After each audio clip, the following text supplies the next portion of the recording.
Facebook's decision to put free speech ahead of other values represents, quote, a significant setback for civil rights, according to a long-awaited audit of the company's practices. The report, which was commissioned by Facebook itself, slammed the social network's choice to leave several posts by President Trump untouched, including 3 from May, which the audit said contained hateful and violent speech. Joining me now, Rashad Robinson. He's the president of Color of Change, and Kara Swisher, NBC contributor and co-host of the Pivot podcast. Rashad, this is a damning report, not from the media, not from competitors, but from auditors who are handpicked by Facebook itself. Could this change anything? Well, this is the third phase of a 3-part audit that each phase has been public. And we still have a list of recommendations from the first 2 phases that Facebook has refused to implement. I do want to push back on one idea that this is not simply about free speech, because free speech isn't without consequence. This is about Mark Zuckerberg's idea of free expression, which means that he puts it above civil rights, above sort of the rights and protections of minority groups, which over the years we've put laws in this country to ensure that we don't have rights trampling over people, and also that you can't go into a crowded theater and yell fire. Facebook, as a platform that likes to think of themselves as a public square that is controlled by a single person, that has 60% of the shares, that has this chairperson and CEO, has 2.6 billion users, has simply had the wrong type of incentive structures when it comes to determining what should stay on and what should come off the platform. And those incentive structures are really focused on keeping Donald Trump happy to avoid regulation and growth and profit.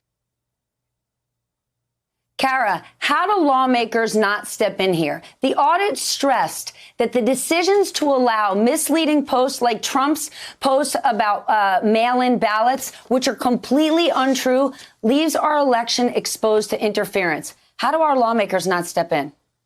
Well, that's a good question. It's been years now, and it's been years since Facebook talked about this stuff. Some of the instances were from 2015 that they just recently dealt with, like Roger Stone's pages, which have been abusive on the platform for a while. I think Rashad's completely right. This is not about free speech, and casting it that way is advantage Facebook. It's about hate speech, and it's about speech that is false. It possibly leads to violence and things like that. And so I would put more akin to it's like someone who's selling tainted meat and saying that's okay because everybody should have access to all meat.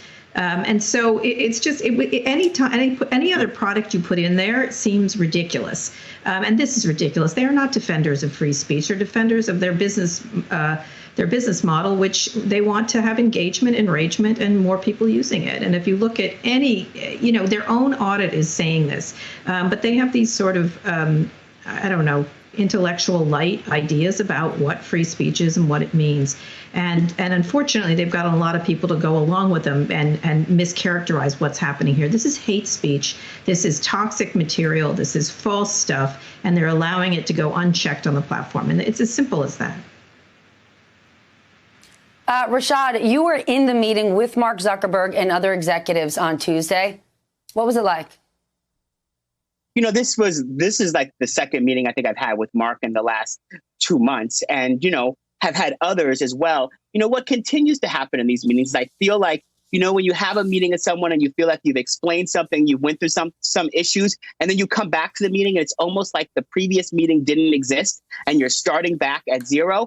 And Mark wants you to explain each of the demands again, demands that have been out in the world, demands that not only Color of Change and other social justice organizations, as in the civil rights community, in the Stop Hate for Profit campaign, as well as nearly 1,000 corporations. So you have 1,000 corporations, big brands that no one would call social justice warriors, standing with social justice organizations, all saying, clean up your act, Facebook.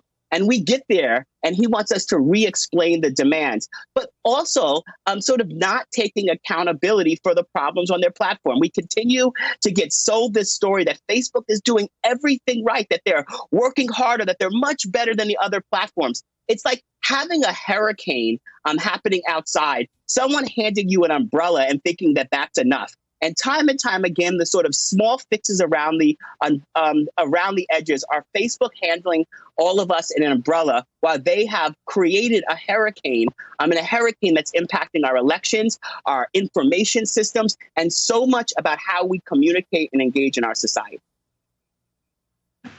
Okay, then Kara, this moment that the three of us are having right now is basically Groundhog Day. We've had this conversation over and over and over. Is there any reason you should believe that this time is different? That Facebook, beyond Priscilla and Mark being disgusted by hate speech and this audit being humiliating for the moment, any reason to believe they're going to do anything different? Well, you know, they're very concerned and they want to do better. That's really what they want to do. You know, this has been years for me. So please. I don't, you know what? I know. I'm just saying this is like, that's why I call him the Susan Collins of the internet. He's very disturbed and concerned and seems to have no responsibility over it. It's just, I just keep writing. I type the same column for the New York Times all the time. And at some point, regulators just have to get in here and figure out what to do. And it's very complex, by the way. And you can't lump them all in together. Apple's issues around the App Store are very different from Amazon's issues around the marketplace and Facebook's issues around the toxicity of the platform. And so it's a very nuanced and difficult thing. And it doesn't call for lacking of free speech. It calls for cleaning up hate speech and manipulation of the platform and having some ability to do that. And the business plan goes hard up against that. And the only way anything's going to happen is regulators do something, consumers get sick of it, or advertisers really do more than just a boycott for a short time. But this is a significant boycott, even though Mark has sloughed it off by they'll be back. And of course, Wall Street doesn't care because the stock is going up because it's the only game in town. I don't blame Wall Street for trying to take advantage of the situation, but that's what it is. They're the only game in town. So we're concerned.